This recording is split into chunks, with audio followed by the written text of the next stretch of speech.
Why do white people adopt black children? Well, think of it like a status symbol. White people adopt black children for reasons of status.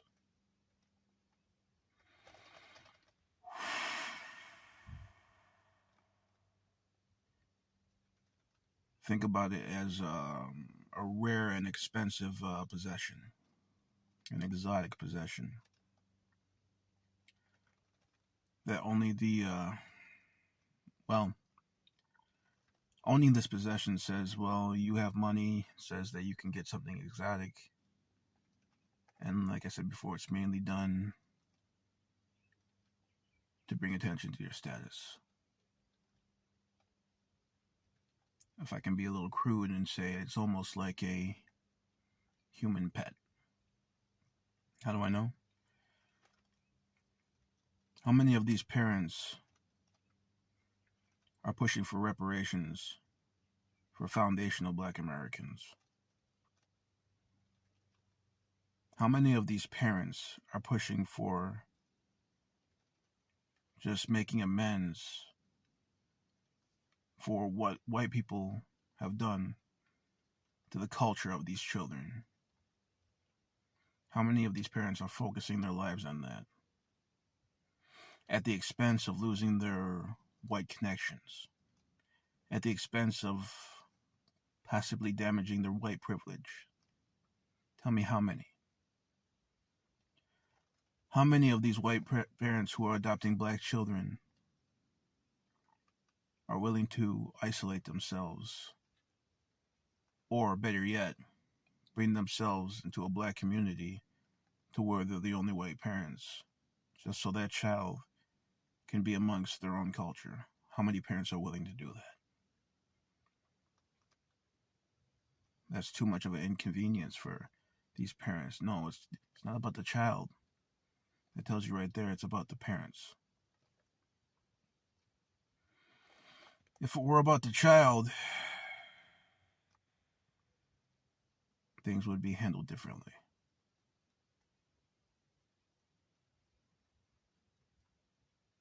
When I was young and I got adopted, I'm not going to get into my story because there's other interviews where you can learn about my story and stuff like that.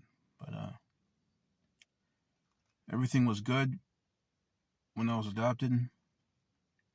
They fed me. It was a big house and stuff like that. But you really don't feel the pain and the accumulation of traumas from being in that situation until you grow older. I was basically isolated into an all-white community. And I didn't see color, if you will. And my adoptive family acted like they didn't see color, but now that I'm older, they've always seen color. Adoptive parents and their adopted children. Their natural children especially see color.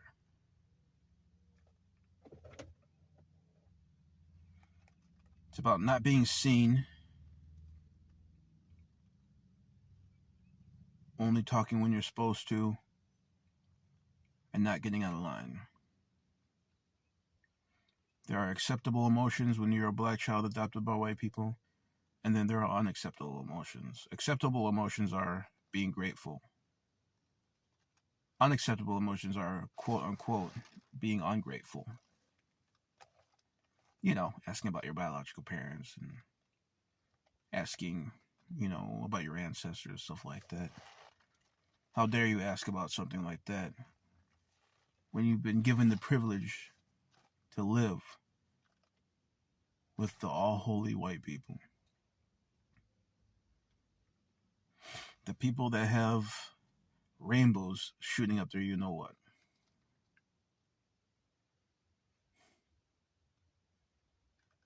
People that white media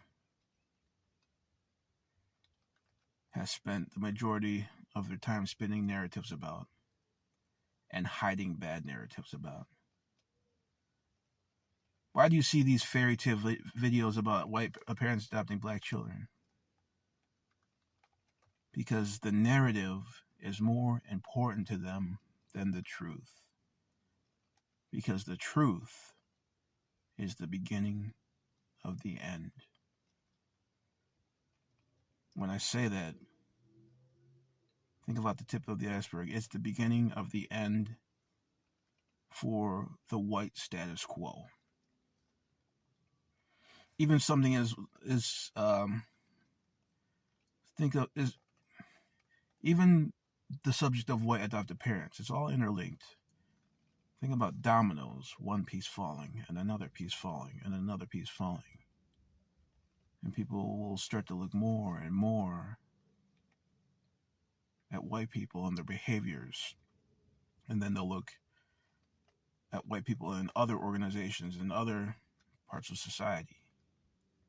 The truth is the beginning of the end to the all holy image of the white man and white woman. And white media and white media outlets will do anything. They have to. They will keep that narrative up. They will do anything to do that. But the truth can only be hidden for so long. If you're a black adoptee, your true emotions can only be buried for so long. And the truth will set you free, and the truth will always be set free. So why do white people adopt black children? Because they can. They can get a trophy. To be a little bit darker, it's a mark of their dominance. I made a term. Well, I didn't make a term. I'm sure someone have used it before. But it's a term I like to use called culture side.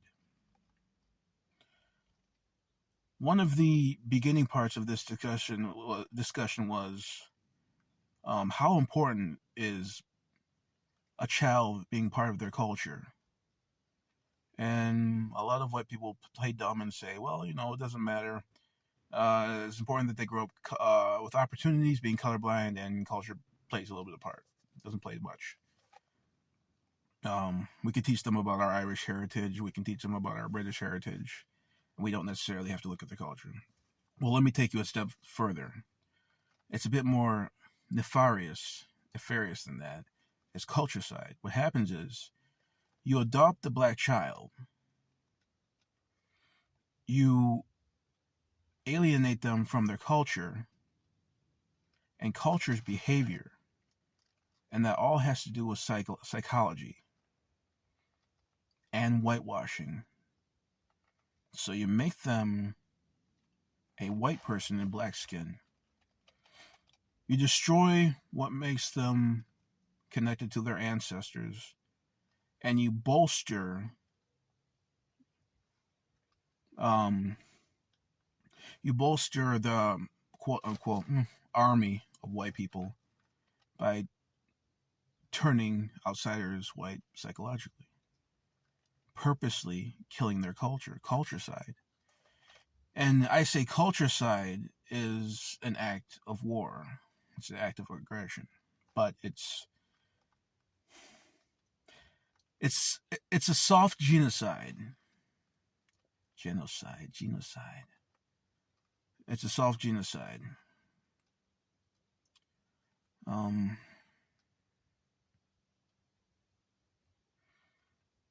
So yeah, culture side is a soft genocide, and it's masked by the act of supposedly doing something nice or saving a child. Oh, it's the perfect plan. You're saving this little black child. You're teaching him about your ways, your culture. You're feeding him. You're raising him. But in truth, they're losing the memory of their ancestors again, bit by bit. Slavery had that effect to spiritually and mentally work on divorcing us from our ancestors. Our ancestors will never leave us, and they're always with us, and they're helping us fight, but it just takes us longer and longer to connect with them spiritually and consciously. We are our ancestors, but slavery always had a working on our mind.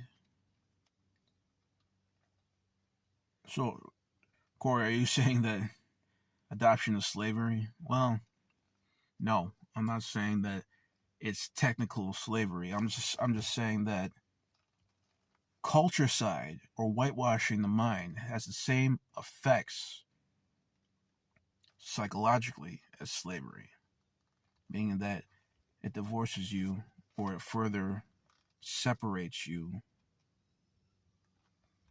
from your culture, mentally and spiritually.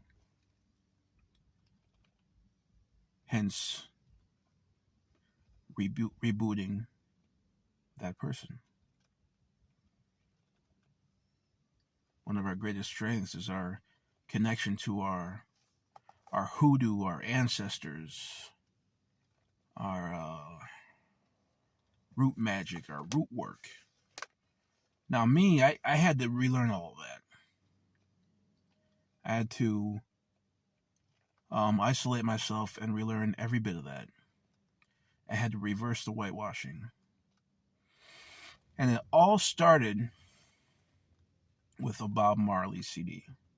Now, my brother-in-law was white, gave me a Bob Marley CD, but I don't think he really knew what that would have kickstarted. Because before that, I hated being black. I hated black everything, and that stirred something in me. So then I began learning about black culture, Africana Studies major, reading black books, hearing black lectures, Malcolm X, Khalid Muhammad, Mr. Louis Farrakhan, Steve Coakley. Then I started watching movies where people who were enslaved started to fight back, and the first movie I saw was Quilombo, about the Maroons in Brazil. That was one of my favorite movies, and that's the first time in my life I saw black people physically fight back against slavery, and that further turned something on. So my point is, when white people adopt for reasons of their status and having a trophy and such, they're not interested in the full development of that black child, or else they'd be telling them about candomblé, capoeira, slave revolts, Steve Biko, Malcolm X, Marcus Garvey. They'd be pushing for reparations for foundational black Americans. They'd be they wouldn't be in an all-white community. Actions speak louder than words, and they would take themselves out of their white comfort zone for the sake of that child. Even lose their white connections, white friends, white jobs, even some of their white family members for the sake of that child. Now, I haven't seen it. I haven't seen that. Only the child should be grateful, always so blessed, and the fairy tale stories. So, why do white people adopt black children? Because they can. The trophy of it. To big up their status symbol. It's all about them, not the child. But I'm very happy to be talking about this, because anytime I get to talk about my feelings about adoption, it's long needed therapy. It's a chance for me to get out what I really feel in a world where black adoptees are supposed to be seen and not heard. I'm Corey. All the rest of you are beautiful adoptees. bid you a wonderful rest of your day.